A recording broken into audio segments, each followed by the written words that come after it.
Assalamualaikum warahmatullahi wabarakatuh. Saya Aura Safiladia dengan NIM 530402100039, prodi PSA kelas A semester 2. Saya akan menjelaskan tentang UAS akhlak tasawuf pada halaman 11 sampai 13. Bismillahirrahmanirrahim.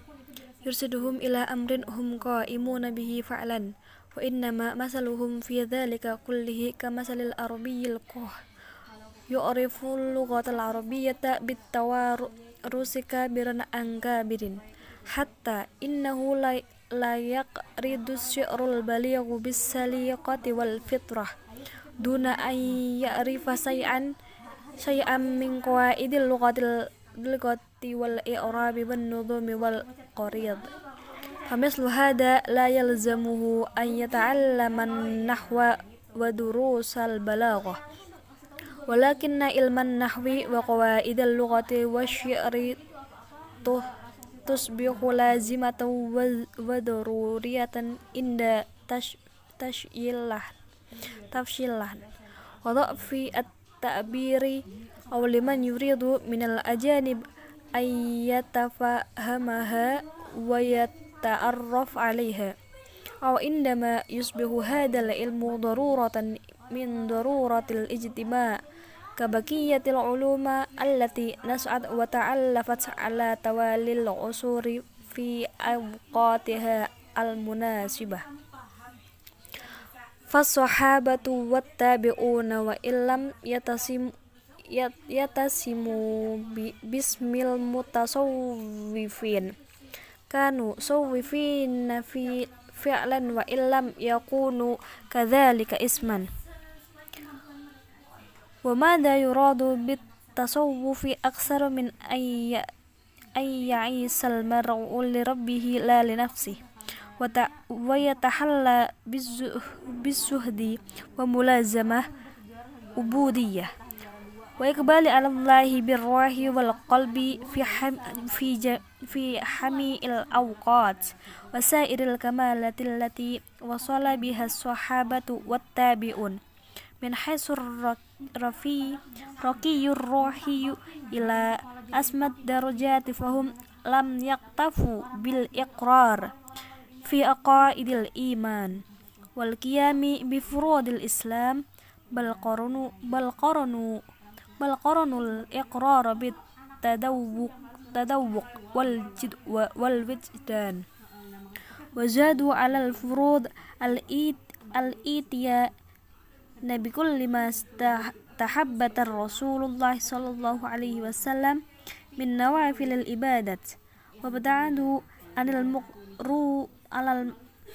makruhat fadlan anil muharramat hatta istanarat bisairuhum wa tafajjarat yanabi'ul hikmah min qulubihim wa fadatil asrarur rabbaniyatu ala jawanihim wa kadzalika kana sya'nut tabi'in wa tabi'it tabi'in wa hadhihi al-usur as-salasatu kanat usuril islami wa khairaha 'ala al-itlaq wa qad jaa'a Rasulullah sallallahu alaihi wasallam qawluhu khairul quruni qarni hada falladhi yalihi walladhi yalihi. Falamma taqadama al-ahdu wa dakhala fi hadiratil islami umamin syatta wa ajnasun adidah wa tasa'ata dairatul ulum wa taqassamat wa tawazza'at baina arbabil ihtisas qama kullu fariqin bitadwinil fanni wal ilmi alladhi yujiduhu aksar min ghairihi. فنزع بعد تدوين النحو في الصدر الأول علم الفقه وعلم التوحيد وعلم الحديث وأصول الدين وتفسير والمنطق ومصطلح الحديث وعلم الأصول والفرائض الميراث وغيرها, yang artinya bahwa mengajarkan suatu ilmu yang mengarahkan pada suatu keadaan yang mereka sendiri sudah menekuninya, Perumpamaan kaum muslimin pada masa awal tersebut bagaikan orang Arab Qoh atau orang Arab asli yang mengetahui memahami bahasa Arab secara turun-temurun dari generasi ke generasi sampai mereka mampu menciptakan syair puisi-puisi yang sangat tinggi sastranya dengan watak asli mereka dan tidak dibuat-buat. Meskipun mereka tidak tahu apa-apa tentang kaidah-kaidah lughah atau bahasa, nahwu sorof belum disusun saat itu. I'rab dan juga tidak tahu ilmu bagaimana membuat nadom, tetapi mereka dengan watak aslinya mampu menciptakan syair dengan mudahnya dan dengan bahasa yang sangat tinggi sastranya. Orang semacam ini tidak harus belajar ilmu nahwu dan pelajaran balaghah. Ilmu nahwu dan kaidah-kaidah lughah dan ilmu syair barulah menjadi kebutuhan untuk diajarkan wajib ketika lahan atau kesalahan pengucapan maupun kesalahan huruf yang merajalela pada umumnya dilakukan oleh orang-orang Arab, dan ketika terjadi kelemahan cara orang mengekspresikan bahasa atau ilmu itu dibutuhkan oleh mereka yang asing yang ingin belajar dan mengenali bahasa Arab. Atau ketika ilmu nahwu sorof dan seluruh kaidah bahasa ini dibutuhkan sebagai konsekuensi dari perkembangan sosial sebagaimana berkembangnya ilmu-ilmu lain di eranya masing-masing. Maka para sahabat dan tabi'in meskipun tidak disebut sufi, hakikatnya mereka adalah sufi yang sesungguhnya. Meskipun namanya tidak sufi, apa yang dikehendaki oleh tasawuf melebihi kehidupan seseorang yang ditujukan hanya untuk Tuhannya, bukan untuk egonya, dan menghiasi diri dengan akhlak zuhud dan menepati ubudiyah beribadah kepada Allah Subhanahu wa taala dan menghadapkan kepada Allah dengan ruh dan hati dalam seluruh waktu hidup mereka. Dan seluruh kesempurnaan rohani yang telah mereka capai, yang mereka tidak menghancurkan diri hanya dengan mengaku berakidah, beriman dan dengan lisan mereka, dan tidak mencukupkan diri hanya dengan menjalankan kewajiban agama Islam, tetapi mereka mengiringi pengakuan tauhid dengan rasa dalam hati yang ditimbulkan dalam tauhid. Demikian keadaan hati yang diwarnai oleh tauhid. Bahkan mereka menambah akan kewajiban Islam tadi dengan menjalankan segala hal yang disunahkan oleh Rasulullah SAW berupa ibadah-ibadah sunnah dan menjauhkan diri dari apa yang makruh apalagi yang haram. Karena menjalankan kewajiban dan selalu menjalankan kesunahan serta menjauhi yang makruh apalagi yang haram, maka hati mereka akan bersinar dan keluarlah mereka dari sumber-sumber hikmah dari hati mereka, dan pahala-pahala ketuhanan pun meluap dari hati mereka. Demikian juga keadaan generasi tabi'in dan tabi'in. Dan 3 zaman ini merupakan era Islam yang paling cemerlang dan paling baik. Dan setelah datang sabda Rasulullah SAW, generasi terbaik adalah generasiku ini, para sahabat, yaitu kemudian generasi setelah itu dan generasi setelah itu pula. Dan ketika era atau zaman itu semakin maju, banyak umat bangsa yang masuk ke dalam Islam dan jenis-jenis ras manusia yang lain. Kemudian wilayah keilmuan juga semakin meluas dan ilmu itu telah terbagi-bagi di tangan mereka yang memiliki spesialisasi di bidang masing-masing. Maka bangkitlah sekelompok orang atau buku ilmu pengetahuan yang sesuai dengan bidangnya, yang mereka lebih ahli di bidang itu ketimbang orang lain. Maka setelah penyusunan ilmu nahwu selesai di era awal Islam, muncullah ilmu fikih, ilmu tauhid atau akidah, ilmu hadis, ilmu usul, ilmu tafsir, ilmu mantik atau ilmu logika, kemudian ada ilmu mustalah hadis dan ilmu usul fikih maupun ilmu faraid, yaitu ilmu tentang warisan dan lain-lain. Selanjutnya pada halaman 12, wa hadatsa ba'da hadhil fitrah an ahadat tasirud ruhi wa tada'alu syai'an fa syai'an wa ahadan nasa yatanasawna daruratal iqbali 'ala Allahi bil ubudiyyah wa bil qalbi wal himmah mimma da'a arbabur riyadhah waz zuhdi ila ay ya'maluhum min nahaytihim aidan 'ala tadwinil ilmi tasawuf wa isbati syarafihi wa jalalihi wa fadlihi 'ala sa'iril ulum. ولم يكن ذلك منهم احتجاجا على انصراف الطوائف الأخرى إلى تدوين علومهم كما يظن ذلك خطأ بعض المستشرقين، بل كان يجب أن يكون سدا لنقص واستكمالا لحاجات الدين في جميع النواحي النشاط مما لا بد منه لحصول التعاون على تمهيد أسباب البر والتقوى. وقال ابن خلدون في مقدمة: وهذا العلم يعني التصوف من العلوم الشرعية الحادثة في الملة وأصله أن طريقة هؤلاء القوم لم تزل عند سلف الأمة وكبارها من صحابة والتابعين ومن بعدهم طريقه الحق والهداية وأصلها الوقوف على العبادة والانقطاع إلى الله تعالى والإعراض عن زخرف الدنيا وزينتها والزهد فيما يقبل عليه الجمهور من لذة ومال وجاه والانفرار عن الخلق والخلوة للعبادة وكان ذلك عاما في الصحابة والسلف فلما فشل الإقبال على الدنيا في القرن الثاني وما بعده وجنح الناس إلى مخالطة الدنيا يتصل مقبلون على العبادة بالصوفية ويعنين من عبارة ابن خلدون الفقرة الأخيرة التي يقرر فيها أن ظهور التصوف والصوفية كان نتيجة جنوح الناس إلى مخالطة الدنيا وأهلها في القرن الثاني للهجرة فإن ذلك من شأنه أن يتخذ المقبلون على العبادة اسما يميزهم عن عامة الناس الذين ألهتهم الحياة الدنيا الفانية أما تاريخ التصوف ويظهر في فتوى للإمام الحافظ السيد محمد صديق الغماري رحمه الله فقد سئل عن أول من أسس التصوف وهل هو بوحي سماوي فأجاب أما أول من أسس الطريقة فلتعلم أن الطريقة أسسها أو الوحي السماوي في جملة ما أسس من الدين المحمدي إذ هي بلا شك مقام الإحسان الذي هو أحد أركان الدين الثلاث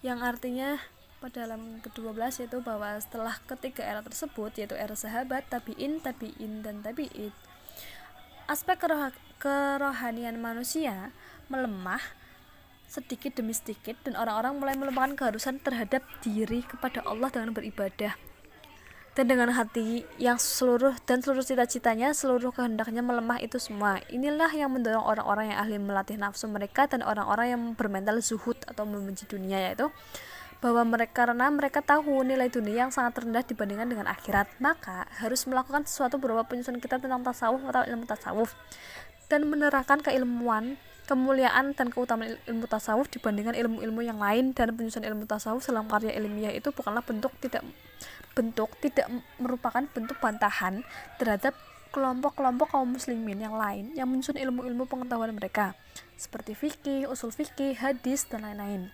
Itu bukan menyaingi mereka, apalagi membantah ilmu yang ditulis oleh orang-orang sekelompok keilmuan yang lain sebagaimana yang dianggap oleh kaum orientalis, kaum yang memprovokasi. Jadi sebagian orientalis menganggap penulisan ilmu tasawuf itu untuk membantah ilmu yang ditulis oleh kelompok ilmu tasawuf seperti tafsir, hadis, ilmu kalam dan lain-lain. Tetapi yang benar penulisan dan penulisan ilmu tasawuf itu sebagai bentuk untuk memenuhi kekurangan karena belum ada yang menuliskannya dan untuk menyempurnakan kebutuhan agama dalam segala aspek kegiatannya, sesuatu yang harus dilakukan untuk mencapai kerjasama antara satu kelompok ilmuwan dengan kelompok ilmuwan lain untuk mempersiapkan sebab-sebab menuju kebaikan dan ketakwaan. Ibnu Khaldun dalam kitabnya Muqaddimah mengatakan bahwa ilmu tasawuf ini adalah ilmu syar'iyah yang baru muncul di agama Islam ini. Sumber tasawuf adalah cara hidup komunitas tasawuf tidak hilang sejak umat terdahulu generasi awal sahabat, tabi'in dan tabi'at dan tabi'in, yaitu jalan hidup kebenaran dan hidayah. Asalnya ilmu tasawuf yaitu berdiam diri untuk beribadah dan memutuskan diri dari dunia hanya menuju Allah saja, dan memalingkan diri dari gemerlapnya dunia dan hiasan-hiasannya, dan benci apa yang dikejar oleh mayoritas manusia beberapa kelezatan hidup, harta dan pangkat atau jabatan, dan menyendiri dari manusia yang lain, dan menyepi untuk beribadah. Dan perbuatan itu telah umum dilakukan oleh di era sahabat dan generasi salaf, yaitu tabi'in, tabi'at, dan tabi'in. Maka ketika kecenderungan dunia sudah merajalela di abad kedua Hijriah dan setelahnya abad ketiga dan 4, manusia cenderung tenggelam dalam kenikmatan dunia. Maka orang-orang yang tetap menekuni ibadah dan meninggalkan dunia, mereka dikenal dengan nama para sufi. Ibnu Khaldun menetapkan bahwa munculnya tasawuf dan sufiah adalah hasil akibat terhadap kecenderungan manusia tenggelam dalam kenikmatan dunia di abad kedua Hijriah. Maka, ketika hampir mayoritas manusia tenggelam dalam dunia melupakan ibadah, tetapi ada sekelompok kecil orang yang luar biasa ibadah meninggalkan dunia, maka diberi nama khusus dari umumnya manusia yang telah menuhankan kehidupan di dunia yang fana.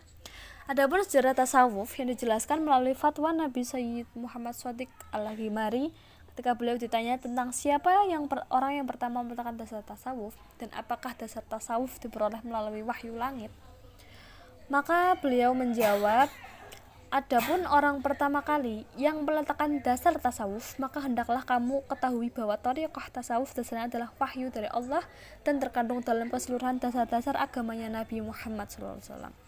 Karena tasawuf merupakan ihsan adalah salah satu dari 3 pilar agama Islam ini, yang mana Nabi Muhammad telah menjelaskan masing-masing dari 3 tiang agama, yaitu iman, Islam, dan ihsan. Adapun yang pada halaman ke-13 yaitu allati ja'ala nabi ba'da ma bainaha wa wahidan dinan biqauli hadza Jibril alaihi salam ataakum yu'allimukum dinakum. Fal Islam ta'atun wa ibadatun, wal iman nurun wa aqidah, wal ihsanu muqamun muraqabatin wa musyahadatin. Anta ubudallahi ka'annaka tarahu fa in lam takun tarahu fa innahu yarak. Yang kedua, al-khilafu ma'a ba'dil fuqaha haitsu anna as-sufiyah ya'tabiru anna ba'da rijalil fiqhi qad sabaghu ad-din bisubghah dahiriyah waja'aluhu mujarrada rusumi wa askalin wa lam yaqufu illa ala bayanil halal wal haram muqtafina bi zahiril ilmi wal amal muqtasirina fi dhalika ala al jawarih min ghairi an tataqallu ila batini haythu bawa isul a'mali wa hadratul qulub falu janibar ruhi wa sariratan nafsi. Fadinul Islamiyu fihi ilmu dhahiril wal batin wa kullum minhuma yahtaju ila ilmin wa ma'rifatin bi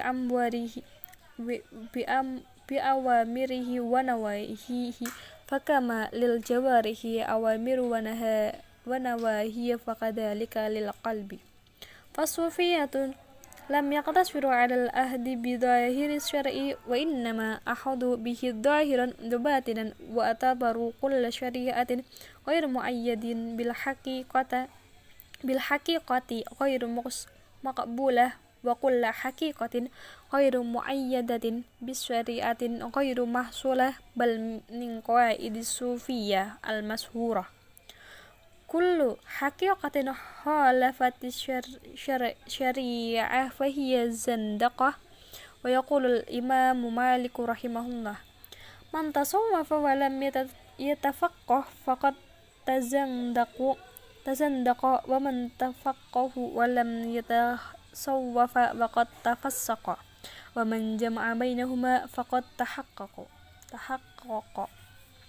Wala budda minal isyarah huna ila anna i'tirad as-sufiyyah ala ba'dil fuqaha lam yakun bisababi taqsiri hadhihi ta'ifah an istimbati misli hadhihi al-ma'ani wa innama li'anna katsiran minhum qad waqa'a fi khafayil afat fal ulama wa in sufiyyah hum ashaddin nas urudatan lisifatir riya lidhalika kila man yu'allimuka birriyaika wa qul laka riya'un illa alladhina afahumullahu fa yu'alijunaka bima alajahum bihillah fattasawwufun sauratun ضد طغيان كل ما من شأنه أن يكون ذا طابع ظاهر أو مادي فلما ظهرت من بعد الفقهاء أخذهم بظواهر الأمور الدينية كان لا بد أن تظهر طائفة تجمع بين ظاهر الشرع وباطنه الشريعة والحقيقة. فالتصوف أحدث نوعا من التوازن الذي أسرى الحضارات الإسلامية. ثانيا أدوار التصوف. Pada halaman ke-13 artinya bahwa tasawuf adalah ihsan. Maka Nabi Muhammad mengatakan dia adalah Jibril yang datang pada kalian untuk mengajarkan agama kalian. Islam itu adalah ketaatan dan ibadah, sedangkan iman itu adalah cahaya dan keyakinan. Dan yang ketiga adalah ihsan, yaitu di mana manusia merasakan diawasi oleh Allah Subhanahu wa taala dan menyaksikan Allah dengan hati, beribadah kepada Allah seakan-akan melihatnya. Tapi kalau kamu tidak bisa melihat dengan hatimu, maka Allah melihatmu. Yang kedua, perbedaan pendapat dengan sebagian ahli fikih. Beberapa sufi itu memandang bahwa beberapa sebagian ahli fikih yang membentuk agama Islam ini dengan bentuk sangat literal dan menganggap agama itu di tangan sebagian fuqaha berubah menjadi bentuk-bentuk dalam bentuk tanpa nyawa. Dan kaum sebagian fuqaha tadi gayanya membatasi diri pada penjelasan apa halal haram itu, yang merasa cukup hanya dengan ilmu dan amal yang bersifat dohir. Ilmu dan amal yang terkait dengan badan tapi tidak tersentuh, menganggap cukup ibadah dengan anggota badan saja tanpa harus masuk ke dalam batin. Padahal batin adalah tempat dorongan untuk beramal dan tempat lisan dan tempat lintasan-lintasan pikiran dan hati. Sebagian fuqaha merupakan aspek ruhaniyah dan merupakan jiwa manusia, padahal agama Islam ini mengandung ilmu dohir maupun ilmu batin. Dan masing-masing ilmu itu sama-sama membutuhkan ilmu pengetahuan yang terkait dengan perintah Allah dan larangannya. Sebagaimana anggota tubuh kita menerima perintah dan larangan dari Allah, demikian juga hati kita. Maka kaum sufi tidak mencukupkan diri untuk mengambil syariah yang dohir saja, tetapi hendak mengambil syariat itu secara dohir dan batin. Aspek lahir dan batin diambil semua, dan kaum sufi mengatakan menganggap syariah yang didukung oleh hakikat yang makbulah. Hakikat itu apa yang diterima di dalam hati. Hakikat yang tidak dikeluarkan dengan syariat juga tidak tercapai. Hakikat itu bahkan di antara prinsip-prinsip tasawuf yang terkenal adalah setiap hakikat yang menyalahi hukum syariah maka bukan hakikat tetapi perbuatan ingkar kepada Allah. Imam Malik mengatakan, barang siapa bertasawuf tetapi tidak belajar fikih, maka dia akan berbuat ingkar kepada Allah karena dia tidak mengamalkan apa yang diperintahkan oleh Allah. Barang siapa berfikih tapi tidak bertasawuf, dia akan fasik karena dia belajar fikih dan mengamalkan fikih tapi hatinya penuh kecemburuan, iri, dengki, dan benci. Takjub pada diri sendiri itu termasuk perbuatan fasik. Dan barang siapa menggabungkan antara tasawuf dan fikih, maka dia telah mencapai hakikat yang sebenarnya. Bahwa kritik dan bantahan kaum sufi terhadap sebagian fuqaha yang dohiriyah tidak disebabkan oleh lemahnya kelompok fuqaha ini dan menyimpulkan makna-makna yang dipahami kaum sufi, tetapi di antara mereka sebabnya adalah telah terjatuh dalam kelemahan yang samar-samar atau tidak jelas. Menurut kaum sufi, bahwa ulama adalah kelompok manusia yang paling berpotensi memiliki sifat. Karena itulah sampai dikatakan, barang siapa yang memberitahumu dengan riya dan semuanya itu adalah kemunafikan kecuali orang-orang yang telah diampuni Allah, maka waspadalah terhadap apa yang telah Allah sembuhkan mereka. Bahwa tasawuf merupakan pemberontakan melawan dominasi segala sesuatu yang sifatnya adalah dohir atau madi atau materialistik akan ditolak atau dilawan oleh tasawuf. Dan ketika sebagian fuqaha terjerat di dalam persoalan-persoalan agama yang sangat dohir dan syariat yang batin, yaitu syariat dan hakikat, maka tasawuflah yang menciptakan keseimbangan kembali dalam penyeimbang antara syariat dan hakikat yang dilakukan oleh tasawuf telah memperkaya peradaban Islam. Yang kedua yaitu periode tasawuf. Sekian, kurang lebihnya mohon maaf. Wassalamualaikum warahmatullahi wabarakatuh.